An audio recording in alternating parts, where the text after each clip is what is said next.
cerebrovasculares están ocasionados por una disminución del suministro de oxígeno y nutrientes a las células cerebrales, como consecuencia de una alteración del flujo sanguíneo en esta zona, como resultado se produce una disfunción de algunas partes del mismo que están bajo el control de la zona cerebral afectada. Lógicamente, esa zona va a controlar alguna región del organismo, y si se afecta, pues ya no la va a controlar con la misma intensidad, o la deja de controlar, habiendo manifestaciones clínico-físicas en el paciente. Esta pérdida de funcionalidad puede ser recuperable en algunos casos. Recuerden que el sistema nervioso, una neurona, cuando se nos degenera, cuando hay muerte neuronal, las neuronas son las únicas células del organismo que no se regeneran, aunque hay estudios que todavía no están comprobados, estudios científicos que plantean incluso que, por ejemplo, la meditación puede generar ciertas neuronas o ciertas partes en el cerebro que están dañadas o que han estado muertas, se pueden regenerar, pero esto no está totalmente comprobado. Y aunque no es posible regenerar las neuronas que se han perdido, ¿sí? Esto sí es una cosa que está, por eso nosotros debemos tener en cuenta aquí que el tratamiento integral puede tener en algunos casos un límite, ¿sí? Puede tener un límite, es válido ese límite, no por eso va a perder importancia el tratamiento. Y tal vez ese tratamiento, si hay daños neurológicos, lo que puede lograr es que ese daño neurológico no se siga acentuando, se corte de raíz, se mantenga nada más en el daño que está presente, y no aumente, y no siga la progresión de ese daño. Las arterias que irrigan el cerebro son vasos de pequeño calibre, son muy fáciles de taponar cuando se produce un engrosamiento de la pared arterial debido a la acumulación de grasa, y se origina la posterior formación de un trombo, lo que se denomina trombosis. Entonces, es muy importante aquí tener en cuenta que un problema o una patología cardiovascular me puede desencadenar un accidente cerebrovascular.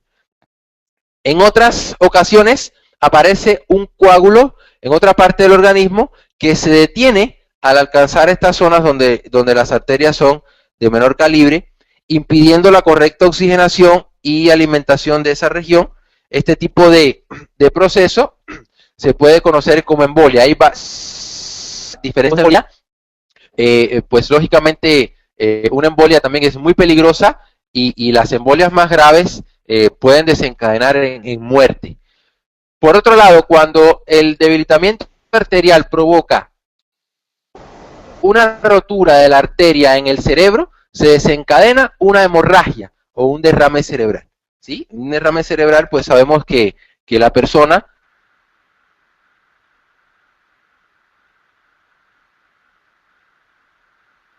pues lógicamente pierde su funcionalidad motora y prácticamente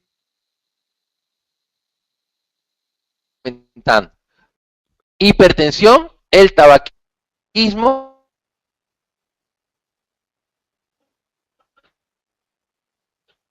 las enfermedades cardíacas y la diabetes. Esto está fundamentalmente hablar del tratamiento integral que vamos a proponer. Vuelvo y repito, ese tratamiento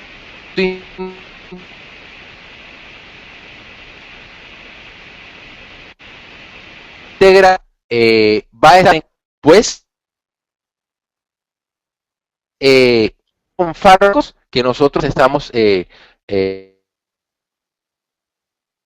que el doctor le va a proponer como consecuencia de la enfermedad. Que no se escucha. ¿Se escucha, Rosy? Pues sí se escucha, doctor, pero se oye muy Rosy, ¿me escuchas? ¿Sí se escucha? Es problema de su conexión.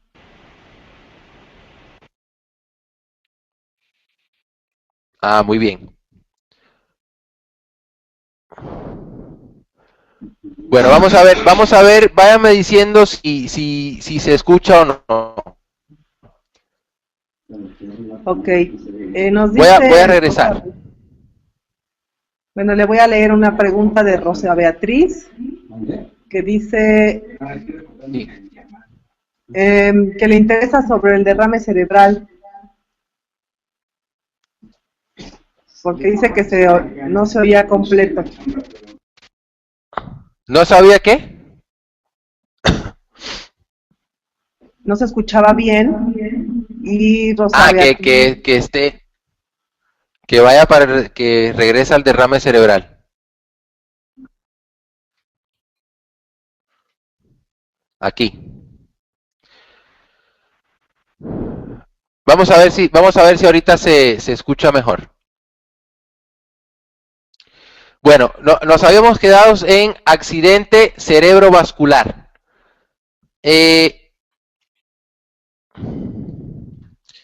Habíamos planteado que los accidentes cerebrovasculares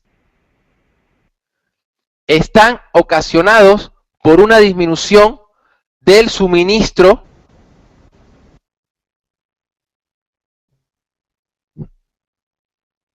de oxígeno sanguíneo en esta zona. Lógicamente, el cerebro también tiene arterias, ¿sí? También tiene determinados vasos que irrigan. El cerebro también consume oxígeno, es muy importante, ¿sí? En su metabolismo.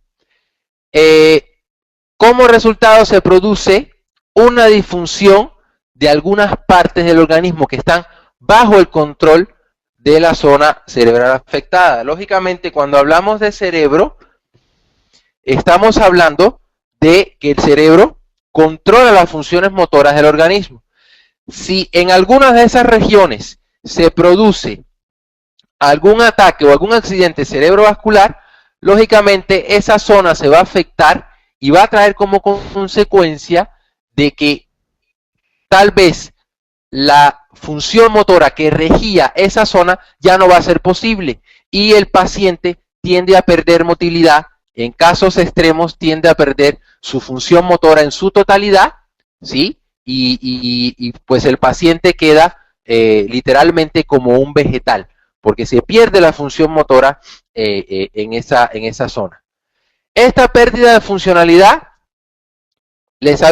habíamos planteado que puede ser recuperable en algunos casos, aunque no es posible regenerar las neuronas que se han perdido, ¿sí? Es muy importante que tengamos en cuenta de que las únicas células del organismo que no se regeneran son las neuronas.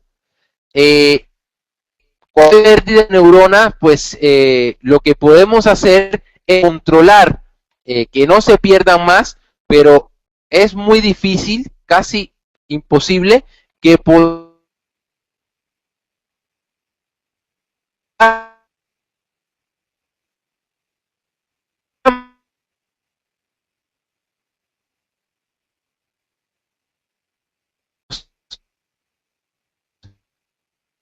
Hola, hola, doctor. Sí, están bien delgaditas, ¿verdad?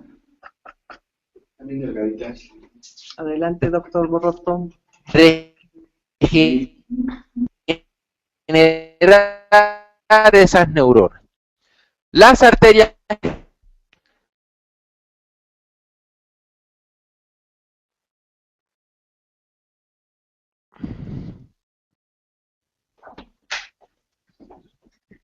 Me dijeron que el de uno, Ya volvimos a tener problemas de audio con el doctor. Vamos a esperar un momentito a ver si se puede volver a conectar.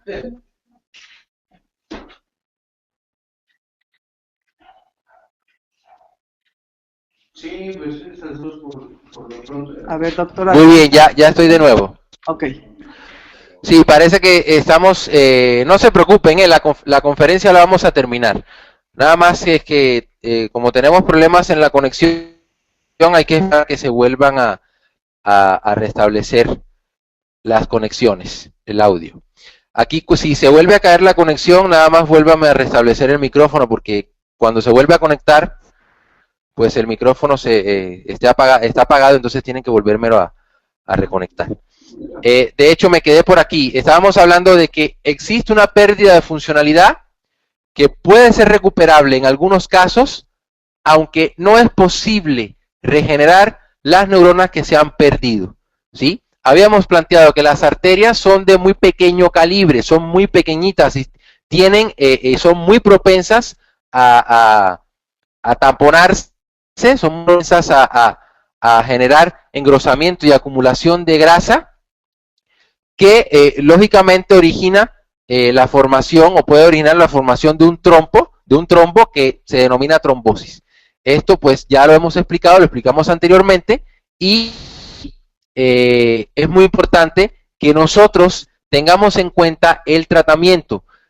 Aquí el tratamiento integral debe estar encaminado más que a curar, a prevenir estos problemas. Bien, en otras ocasiones habíamos comentado de que puede aparecer un coágulo en otra parte del organismo que se detiene al alcanzar estas zonas donde las arterias son de menor calibre, impidiendo la correcta oxigenación y alimentación de esa región. Este tipo de proceso se conoce como embolia. Por otro lado, les había planteado aquí que en la embolia cuando es leve, pues tal vez puede incluso hasta ser tratable y curable, pero cuando es fuerte, puede en el peor de los casos conllevar la muerte.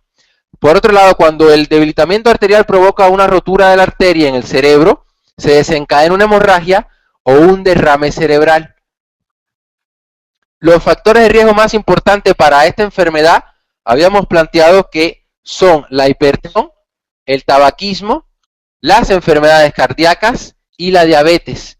Por lo tanto, su tratamiento está fundamentalmente orientado a combatir estos factores, a abandonar el tabaco, a controlar la hipertensión, a controlar la diabetes mediante el uso de fármacos y mediante la modificación y la realización de un tratamiento integral que les estaba planteando. Recuerden que el tratamiento integral debe ser dirigido a disminuir, lógicamente, en mayor cantidad, lo más mínimo posible, la toma de estos fármacos que me pueden generar trastornos secundarios. De esta manera, al igual que lo comentaba anteriormente, para el tratamiento de la hipertensión, se recomienda llevar una vida sana con ejercicio regular y una alimentación equilibrada, en la que es importante vigilar la ingesta en las comidas e incrementar el consumo de frutas y verduras. Todo ello aunado a un tratamiento ortomolecular y a un tratamiento fitoterapéutico. Recuerden que en determinadas enfermedades cardiovasculares sí se recomienda hacer ejercicio, pero en otras no se recomienda hacer ejercicio. Por ejemplo, en la caquexia cardíaca no se recomienda hacer ejercicio. ¿Sí? Es muy importante que tengamos en cuenta eso. Tenemos también la enfermedad vascular periférica. Es otro trastorno cardiovascular. La enfermedad vascular periférica consiste en un estrechamiento de los vasos sanguíneos de las extremidades inferiores, aunque a veces ocurre también en los brazos, y esto puede provocar la pérdida de funcionalidad de los miembros afectados. Es muy importante, fíjense la imagen, venas varicosas. Esto también puede incluso salir en la nariz.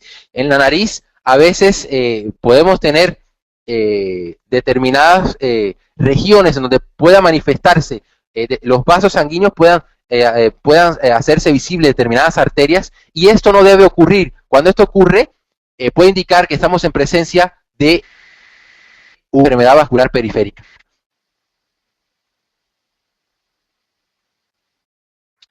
El engrosamiento de la pared vascular debido a la acumulación de grasa y a la formación de placas de ateroma ocasiona un estrechamiento de la luz vascular que dificulta la correcta circulación y consiguientemente el buen funcionamiento de estos miembros. Los principales factores de riesgo que facilitan el desencadenamiento de esta enfermedad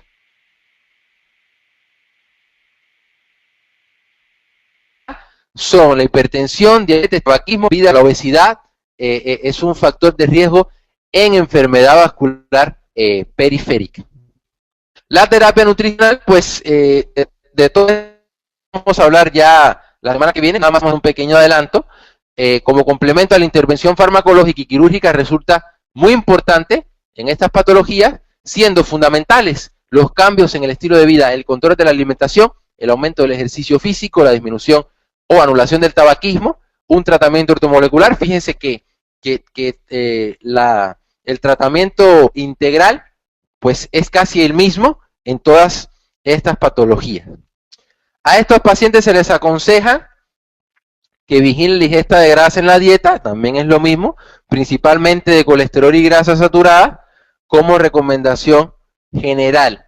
Alimentos ricos en fibra, pobres en sodio, ricos en pescado, aceite de oliva extra virgen, son los más indicados. Aquí tendríamos que ver la cantidad y cómo combinarlo.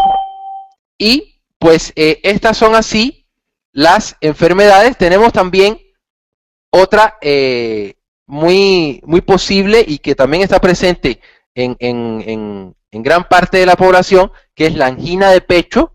La angina de pecho se traduce en un dolor o molestia en el pecho que ocurre cuando alguna parte del corazón no recibe suficiente sangre. Esto genera una sensación de presión como si algo lo apretara. Hay que tener cuidado porque cuando sentimos que algo nos aprieta puede ser también una gastritis crónica, ¿sí? Entonces hay que hacer un buen diagnóstico porque también podemos estar en presencia de una angina de pecho. Como si algo lo apretara a menudo en el pecho, debajo del esternón, pero en algunas ocasiones también ocurre en los hombros, brazos, cuello, mandíbula, incluso espalda, ¿sí? Un dolor en la espalda puede ser consecuencia o resultado de una angina de pecho. El factor más común que provoca la angina de pecho es el esfuerzo físico. Otros factores pueden ser el estrés emocional, puede ser el frío, el calor excesivo, el alcohol y fumar. La angina de pecho raras veces ocasiona daños permanentes en el corazón, tal como lo hace un ataque cardíaco. De hecho, podemos vivir toda una vida con angina de pecho. El ataque cardíaco ocurre cuando el flujo sanguíneo que va a alguna parte del corazón se suspende súbita y permanentemente.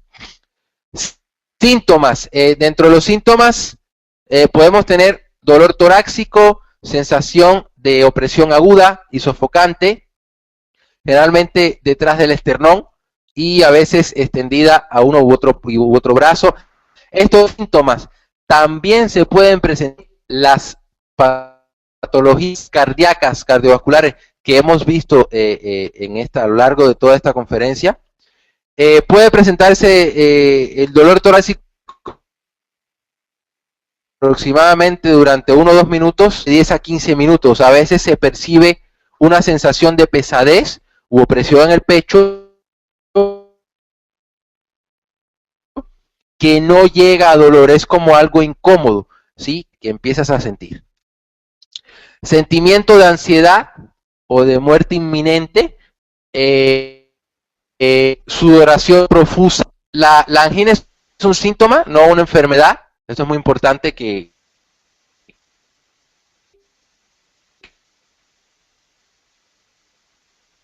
lo deben de tener en cuenta. Es el resultado directo, lo que se conoce. Tenemos también la insuficiencia cardíaca.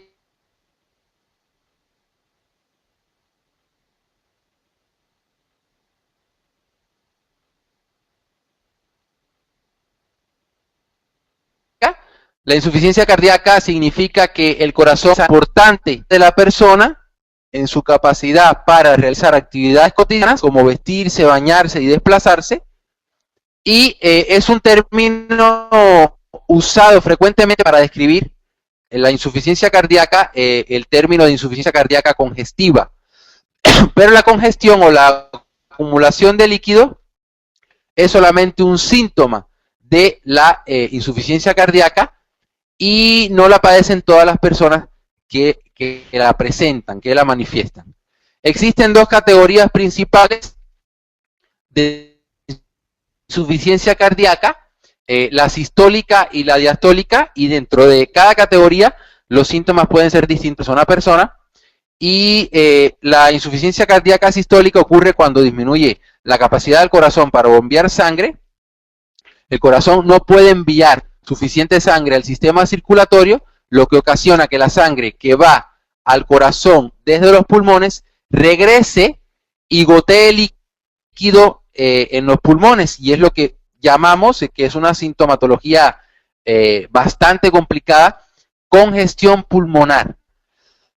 La insuficiencia cardíaca diastólica ocurre cuando el corazón tiene dificultades para relajarse o descansar. Y aquí es muy importante porque, por ejemplo, en la insuficiencia cardíaca diastólica, el músculo del corazón se entumece y no puede llenarse de sangre, lo que ocasiona que el líquido se acumule con más frecuencia en los pies, tobillos y piernas y tenga lugar a la congestión pulmonar. Aquí es muy importante en la insuficiencia cardíaca diastólica que eliminemos o bajemos un poco el consumo de calcio.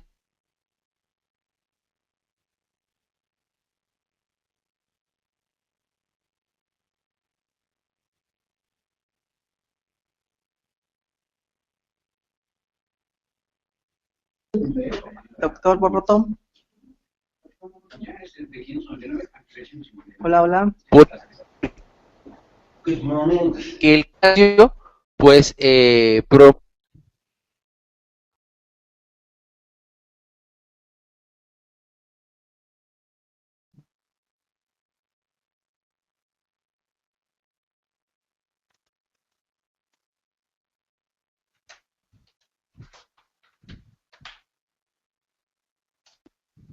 ¿ya se restableció? Sí. Ya. Muy bien. Estábamos hablando de la insuficiencia cardíaca. Estábamos planteando, no sé por qué cuando se silenció aquí mismo me paré.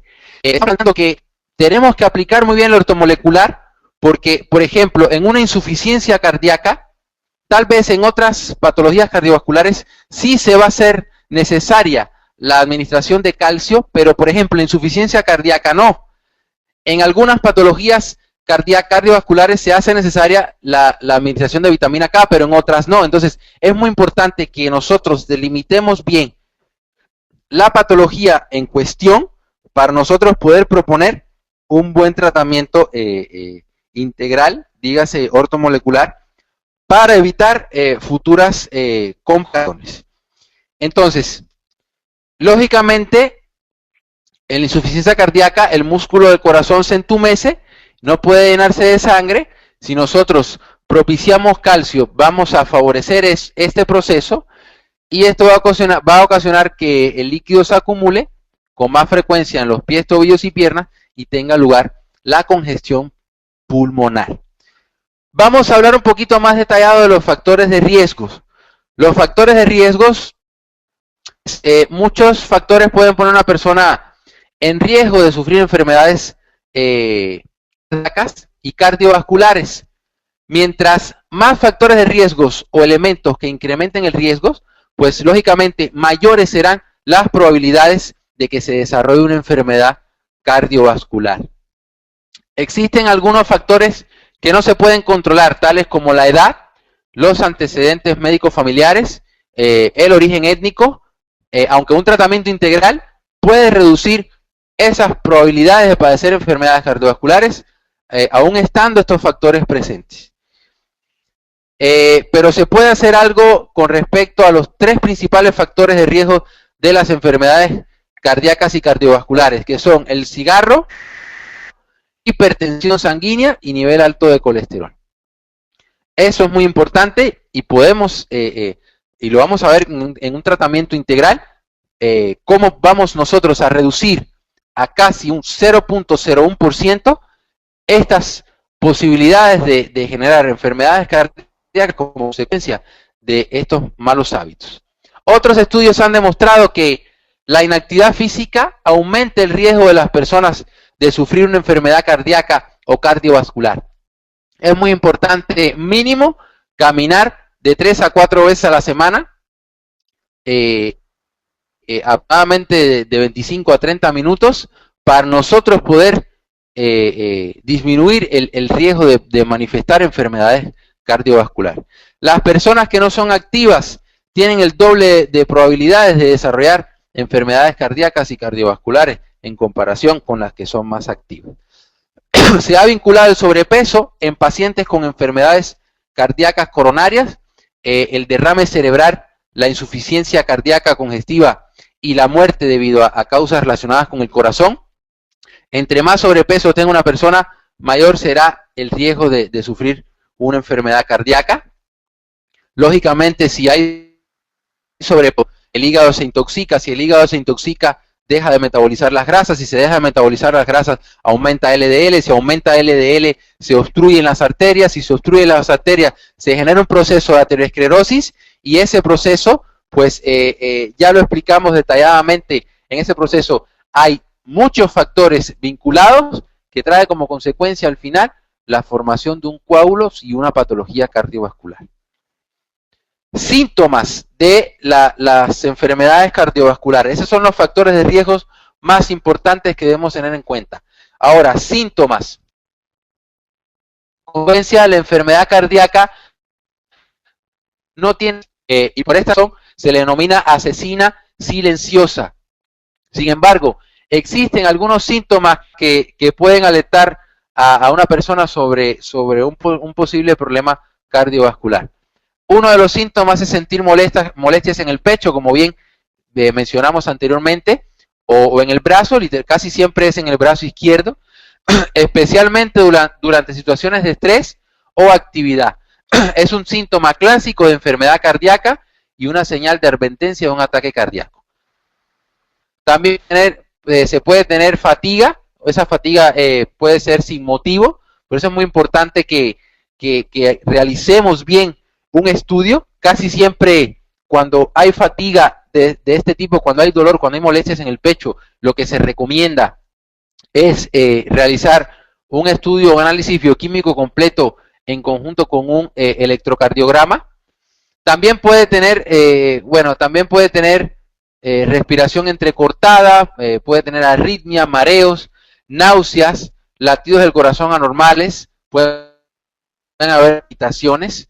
¿Sí? Es muy importante nosotros reconocer estos síntomas. Sensación de malestar en el pecho o de presión o dolor, como si algo lo aplastara o estrujara, o un dolor en el centro del pecho que puede prolongarse por espacios de varios minutos o desaparecer y reanudarse. El dolor puede extenderse a uno o ambos brazos, puede extenderse a la espalda, puede extenderse a la mandíbula o el estómago. Puede haber sudor frío y sensación de náuseas. Entre las derrames cerebrales se encuentran la pérdida de sensibilidad repentina o parálisis del rostro, brazo o pierna, especialmente en un solo lado del cuerpo. Confusión repentina o dificultad para hablar o comprender frases. Dificultad repentina para ver en uno o ambos ojos. Dificultad repentina para caminar, puede haber mareo, falta de equilibrio o coordinación, fuerte dolor de cabeza de aparición súbita y sin explicación aparente, visión nublada o doble visión, somnolencia, náusea o vómitos. Fíjense la sintomatología. Pueden haber palpitaciones o contracciones ventriculares puras. Ocurre cuando existe irritación en la parte inferior de las cámaras de bombeo del corazón. Las CVP interrumpen el ritmo normal del corazón y ocasionan latidos irregulares que pueden sentirse como un latido perdido o flip-flop en el pecho. Esto puede ser inofensivo o puede resultar en problemas más graves en dependencia de el nivel de las CVP.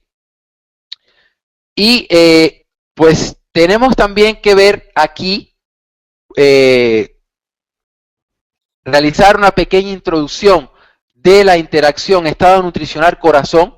Tenemos que hacer un recuerdo anatómico y fisiológico de cómo es la interacción del estado nutricional corazón. El corazón, pues recordemos que es un órgano solitario, fundamental para mantener la supervivencia del hombre o animal que lo acoge, ya que debe funcionar de modo ininterrumpido las 24 horas del día, 365 días al año, durante toda la vida del mismo.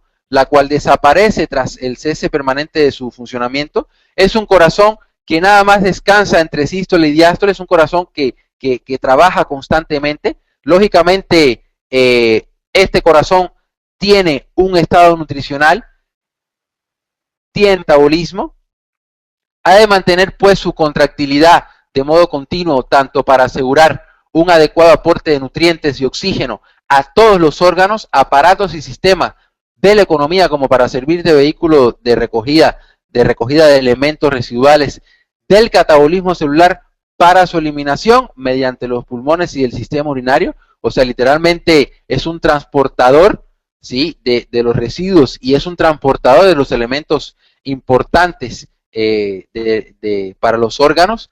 Esta situación de bomba funcional permanece durante el sueño, permanece durante la vigilia, el reposo, el ejercicio y también durante periodos de desnutrición, tanto por exceso como por defecto. Asimismo, se mantiene en situaciones de estrés metabólico secundario a enfermedades o agresiones externas. Todo ello implica una serie de adaptaciones continuas, muchas veces automáticas, para garantizar el mantenimiento de su función. O sea, el corazón debe mantener durante todo el trayecto de nuestra vida un equilibrio, una coordinación continua para poder realizar la función determinada a realizar, y esa coordinación continua depende de que nosotros le aportemos a ese corazón pues ciertos elementos que van a formar parte de las estructuras que son las encargadas de esa coordinación.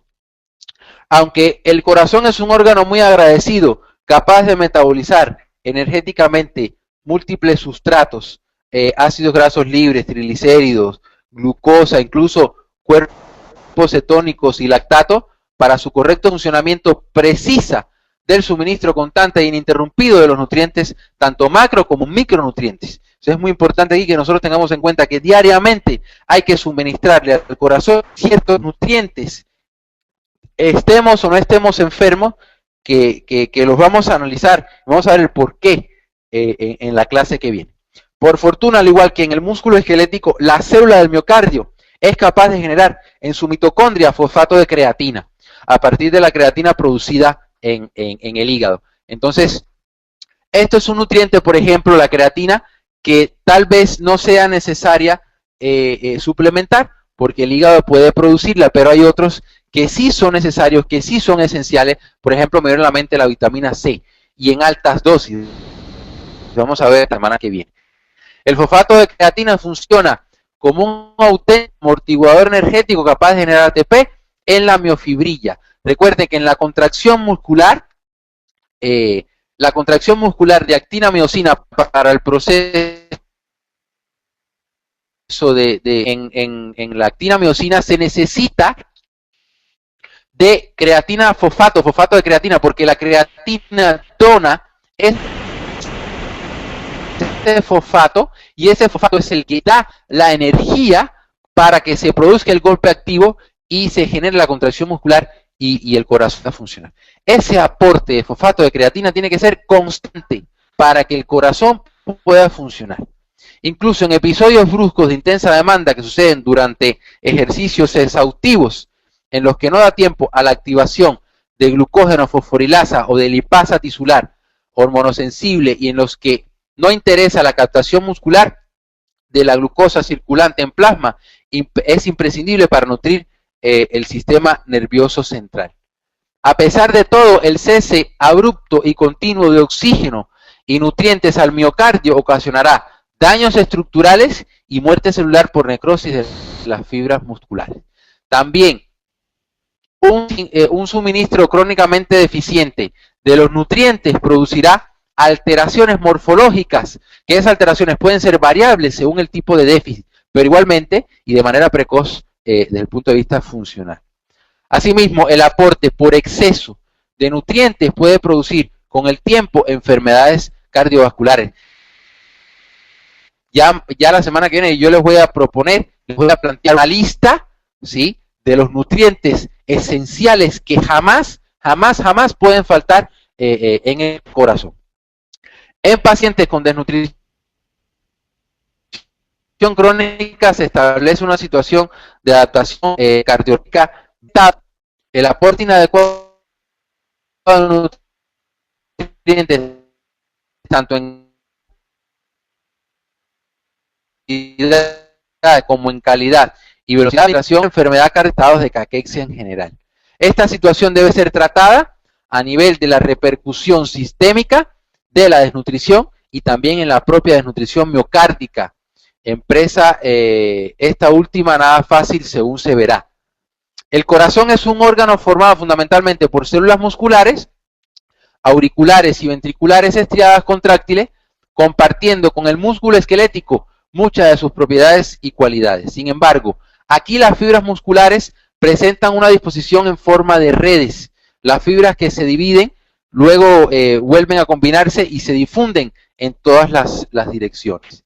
Este músculo tiene miofibrillas típicas que contienen filamentos de actina y miosina, como bien le estaba explicando anteriormente, que se deslizan unos sobre otros durante el proceso de contracción, consume energía por el ATP a ADP.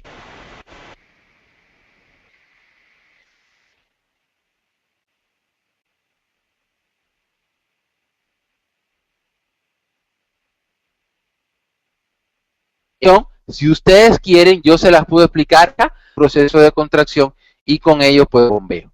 Las fibras del músculo cardíaco son cruzadas por zonas sombreadas, formando líneas angulares denominadas discos intercalares. Estas últimas no son otra estructura que la propia membrana celular que separa las células cardíacas unas de otras. Por ello, la fibra muscular cardíaca está formada por una serie de células musculares conectadas entre sí. Como característica, a diferencia del músculo esquelético, el corazón presenta un automatismo, y estos órganos, garantizado por fibras musculares poco contráctiles, pero muy especializadas para la excitación y control de los impulsos eléctricos. Como la red eléctrica es hasta 400 veces mayor a través del mencionado disco intercalar que por la membrana exterior de la fibra, desde un punto de vista funcional, los iones fluyen con relativa facilidad siguiendo el eje de las fibras musculares cardíacas, pasando los potenciales de acción de una célula a otra, más allá de los discos intercalares sin dificultad importante alguna. O sea que estamos analizando aquí, desde el punto de vista nutricional, que el corazón tiene músculos, tiene células, tiene fibras, tiene minerales, tiene vitaminas, tiene componentes, tiene determinadas fibras que le permiten su funcionamiento. Y lo que quiero que se quede bien claro aquí es que si estos nutrientes, estos componentes no son reemplazados, no son reestructurados, porque el corazón también diariamente pierde células, se mueren células y hay células que necesitan ser reemplazadas y reestructuradas, pues el corazón tiende a fallar. Es una maquinaria muy compleja, cargada de los nutrientes. Vamos a ver cuál es la composición, la semana que viene, cuál es la composición del corazón en nutrientes, que sin esos nutrientes no va a ser capaz de funcionar, o al menos funciona de manera deficiente, que el corazón puede tener. Las células están tan estrechas y firmemente unidas que la excitación iniciada en una transmite el potencial de acción a todas las células. El potencial es un potencial que genera un impulso nervioso que hace posible que el corazón pueda contraerse lateralmente gracias a la estructura en red del músculo. Esto define al corazón como dos sitios funcionales separados, auricular y ventricular, normalmente conectados entre sí por un sistema conductor que es el haz aurículo-ventricular. El resto de la separación entre el músculo auricular y el ventricular lo constituyen el tejido fibroso que rodean los anillos vasculares. Gracias a esta red celular y a los sinsitios funcionales presentes, la estimulación de cualquier fibra auricular extenderá el potencial de acción por todo el músculo auricular. De igual modo ocurre con el estímulo de una fibra muscular ventricular y su diseminación por todo el músculo ventricular. Afortunadamente, si no hay anomalías en este haz aurículo ventricular, el estímulo también pasa desde las aurículas a los ventrículos, cerrando el ciclo contráctil. O sea, que son estructuras que su base fundamental son nutrientes que se pueden afectar. Si se afecta, entonces generan los trastornos cardiovasculares. Todo esto constituye el principio similar al del músculo esquelético, pero a diferencia de este, aplicado a todo, un sinsitio funcional en lugar de a una fibra muscular aislada. El corazón tiene una función mediante su contracción de bombeo. Es interesante entonces conocer que dicha función está autorregulada intrínsecamente y uno de los principales factores que rigen el volumen de sangre expulsada por minuto por el corazón es la cantidad e intensidad de sangre que entra en el organismo procedente del sistema venoso, que depende también de estas estructuras del corazón. Ingresos son variables, pudiendo oscilar entre 2 a cargas cambiantes. Se denomina ley de Frank-Starling. Esta es una ley muy importante que es una capacidad de adaptación a las cargas de sangre que tiene el corazón y cómo el corazón es capaz de adaptarse intrínsecamente a estas cargas cambiantes. Básicamente, dicha ley se nutre del concepto de que cuando más se llena el corazón durante la diástole, mayor es el por el ventrículo en la sístole hacia la aorta ascendente, adaptándose automáticamente a la carga que llega y sin permitir un remanso excesivo de sangre en las venas. Por lo anterior, el corazón tiene una capacidad para contraerse con fuerza creciente cuando sus cavidades están distendidas. Dicha capacidad es conocida como autorregulación heterométrica. La autorregulación heterométrica, uno de los mecanismos intrínsecos que y en sus capacidades es el bien conocido mecanismo de Frank-Starling, el cual permite a la función de las cámaras ventriculares expulsar la magnitud de volumen, o sea, por cantidad de volumen que le llega, cantidad que expulsa. Entonces, es muy importante esta autorregulación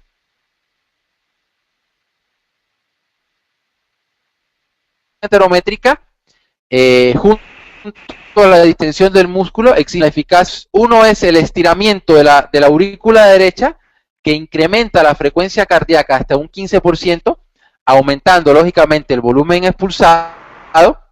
Y el segundo factor es debido a cambios metabólicos en el corazón, motivados por su distensión y aumento de la fuerza de contracción. Para el desarrollo de este efecto, denominado autorregulación homeométrica, se necesitan aproximadamente unos 30 segundos. Como queda reflejado, cualquier factor que lesione el corazón a nivel de válvulas, fíjense que todas estas cosas no están explicadas por gusto. Estas cosas no las menciono por gusto.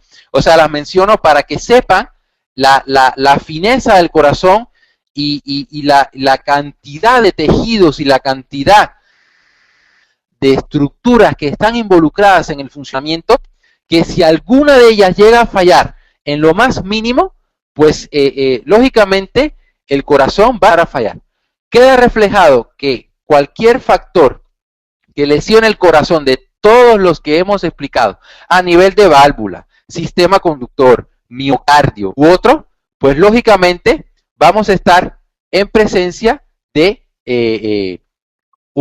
todo esto pudiera conducir a una insuficiencia cardíaca, que además va a conducir a una distribución ineficaz tanto de los nutrientes a la periferia como de su capacidad de oxidación reducida por hipoxia tisular, por bajo aporte de oxígeno, por ineficiencia de la bomba cardíaca. Entonces, es importante que se entienda que dichos factores pueden ser al efecto de la desnutrición por macro o micronutrientes sobre la célula muscular cardíaca. Entonces, aquí lo que hemos visto en esta es un recuento anatómico del corazón, las funciones que puede presentar. Hemos visto también cómo podemos estar en presencia de enfermedades cardiovasculares, cuáles son las sintomatologías, qué relación hay entre el corazón y la distribución de nutrientes y oxígenos y el metabolismo que ocurre en el organismo. Entonces, todo esto abre paso a que ya la semana que viene podamos interactuar y podamos manifestar distintos tratamientos para, lógicamente, las diversas enfermedades del tipo cardiovascular que se pueden presentar. Entonces, no sé si tengan preguntas. Yo pienso que la semana que viene sí van a tener preguntas. No sé si existe alguna pregunta. No, doctor, no tenemos preguntas. Vamos a ver si tiene alguien la manita levantada. No, doctor.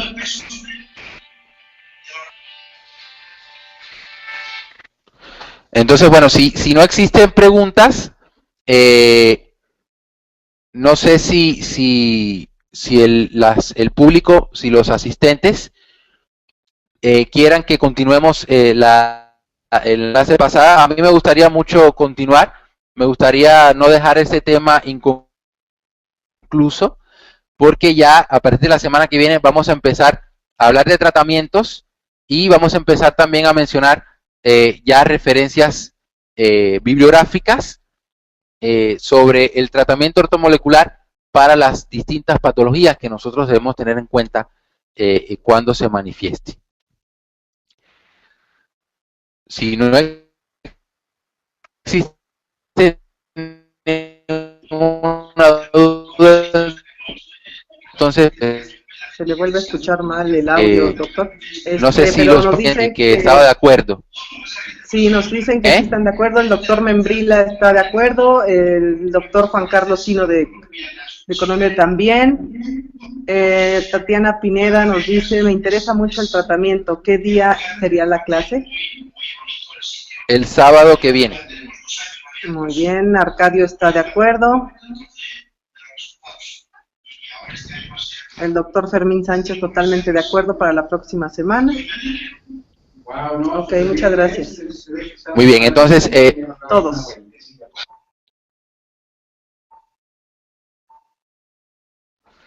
Muy bien, entonces va a quedar plazo el sábado que viene, ya empezaremos a hablar de tratamiento integral y vamos a ver qué nutrientes específicos nosotros debemos dar en todas estas patologías. Sí les pido que tengan mucha paciencia. Recuerden que, por ejemplo, yo estoy conectado a Isaac y ustedes también, entonces la conexión a veces tiende a caer, tiende sobre todo el audio. Les pido que tengan mucha paciencia con eso. Eso pues sí me ha estado ocurriendo, sí no va a dejar de ocurrir, va a ser muy difícil que una clase podamos darla sin interrupciones de audio, de conexión, pero lo más importante aquí es que está la actitud para seguir aprendiendo y lógicamente pues nosotros el hecho de que podamos tener alguna interrupción con la conexión no quita que no vayamos a dar la clase, simplemente se restablece la conexión y seguimos con la clase, y si tengo que retornar a donde me quedé, pues con mucho gusto lo hago. El problema que ustedes tengan y se lleven los conocimientos, que es el fin y es lo más importante. Si no existe pregunta, entonces yo espero que más o menos se hayan llevado la importancia de antes de un tratamiento, ver cuáles son. Primero, conocer el sistema cardiovascular. Segundo, conocer las enfermedades, los síntomas. Comprender que en el sistema cardiovascular hay implicadas estructuras que dependen de ciertos precursores que son nutrientes, y esos nutrientes son los que vamos a ver en la conferencia que viene, y que sobre todo importante, no siempre se utiliza un mismo tratamiento ortomolecular para todas estas patologías que hemos mencionado. El tratamiento es distinto, ¿sí? Y la dosis y la cantidad va a variar del grado de lesión de la enfermedad. Entonces, muchas gracias a ustedes por estar presentes. Les vuelvo a pedir disculpas por mi conexión y pues nos estaremos viendo el próximo sábado. Feliz Navidad, y aquí estaremos hablando en la Navidad de tratamiento para sistema cardiovascular. Y es muy importante porque en la Navidad todo el mundo se desplaya a comer carne de cerdo, a comer grasa, todo el mundo se descuida, ¿no? Entonces, sí, a nosotros sí vamos a comer frutas y verduras en la Navidad. Nos vamos a cuidar mucho en ese aspecto. Muchas gracias a todos. Y no sé, Isaac, decir Rosy, pues yo me despido hasta. Gracias, doctor. Tenemos un saludo aquí de alguien. Doctor, muy feliz Navidad. Feliz Navidad a usted también, mi estimado. Que la pase muy bien.